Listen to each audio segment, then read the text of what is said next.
بسم اللہ الرحمن الرحیم۔ السلام علیکم۔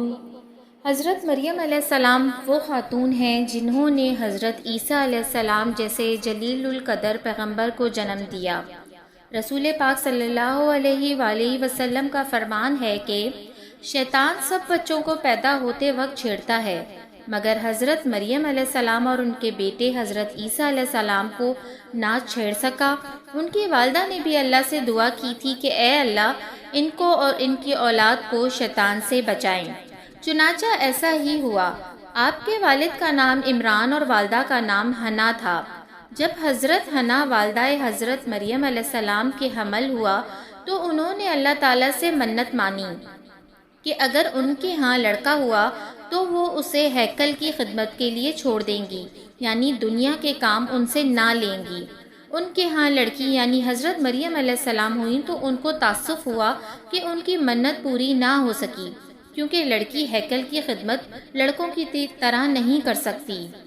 جب مریم علیہ السلام سن شعور کو پہنچیں تو سوال اٹھا کہ مقدس ہیکل کی امانت کس کے سپرد کی جائے، تو یہ ایک نے خواہش ظاہر کی کہ مقدس امانت اس کے سپرد کی جائے۔ چنانچہ قرعہ ڈالا گیا۔ وہ قرعہ حضرت زکریا علیہ السلام کے نام نکلا۔ آپ اللہ تعالیٰ کے نبی تھے اور حضرت مریم علیہ السلام کے خالو بھی تھے۔ حضرت زکریا علیہ السلام نے ہیکل کے قریب ہی ایک حجرہ حضرت مریم علیہ السلام کے لیے مخصوص فرما دیا تاکہ دن کے وقت حضرت مریم علیہ السلام وہاں عبادت فرما سکیں۔ رات لیے وقت وہ حضرت مریم علیہ السلام کو ان کی خالہ عیشہ یعنی زوجہ کے پاس لے جاتے اور حضرت مریم علیہ السلام رات وہاں بسر فرماتی۔ حضرت مریم علیہ السلام اپنے شب و روز عبادت میں صرف کرتی۔ ان کا زہد و تقوی بنی اسرائیل میں ضرب المثل بن گیا اور ان کی مثالیں دی جانے لگیں۔ حضرت زکریا علیہ السلام جب حضرت مریم علیہ السلام کے حجرے میں تشریف لے جاتے تو وہاں اکثر اللہ تعالیٰ کی جانب سے بھیجے گئے پھل اور دیگر نعمتیں دیکھتے، جن سے ان کو حضرت مریم علیہ السلام پر اللہ کی رحمتوں کا اندازہ ہو جاتا۔ ایک دن حضرت مریم علیہ السلام ہیکل کے مشرق جانب بیٹھی تھیں کہ حضرت جبریل علیہ السلام انسانی شکل میں آپ کے سامنے نمودار ہوئے۔ ایک اجنبی شخص کو دیکھ کر آپ گھبرا گئیں۔ انہوں نے کہا، مریم خوف نہ کھا، میں انسان نہیں اللہ کا بھیجا ہوا فرشتہ ہوں اور تجھ کو ایک بیٹے کی بشارت دینے آیا ہوں۔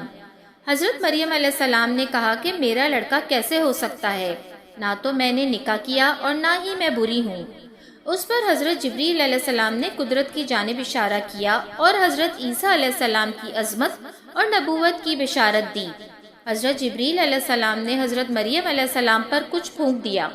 کچھ عرصے بعد آپ نے خود کو حاملہ محسوس کیا اور جب بچے کی پیدائش کا وقت قریب آیا تو حضرت مریم علیہ السلام نے بدنامی کے خیال سے شہر میں رہنا مناسب خیال نہ کیا اور بیت المقدس کے شہر سے 9 میل دور بیت الحلم کے قریب تشریف لے گئیں۔ وہاں حضرت عیسیٰ علیہ السلام کی پیدائش ہوئی۔ حضرت مریم علیہ السلام اللہ کے حکم سے حضرت عیسیٰ علیہ السلام کے شہر میں لے گئیں۔ جو کوئی بچے کی ولدیت کے متعلق سوال کرتا، حضرت عیسیٰ علیہ السلام محض شیرخوار ہوتے ہوئے بھی خود جواب دیتے، یوں اللہ کا معجزہ ظاہر ہوتا۔ حضرت عیسیٰ علیہ السلام کی حفاظت کے خیال سے حضرت مریم علیہ السلام ان کے شہر سے باہر لے گئیں اور جب حضرت عیسیٰ علیہ السلام 13 سال کے ہو گئے تو واپس تشریف لے آئیں۔ حضرت مریم علیہ السلام کی شادی یوسف نامی ایک شخص سے ہوئی اور ان کی دیگر اولاد بھی تھی۔ اگر آپ کو میری یہ سٹوری پسند آئی ہے تو پلیز میرے چینل کو سبسکرائب کرنا نہ بھولیے گا۔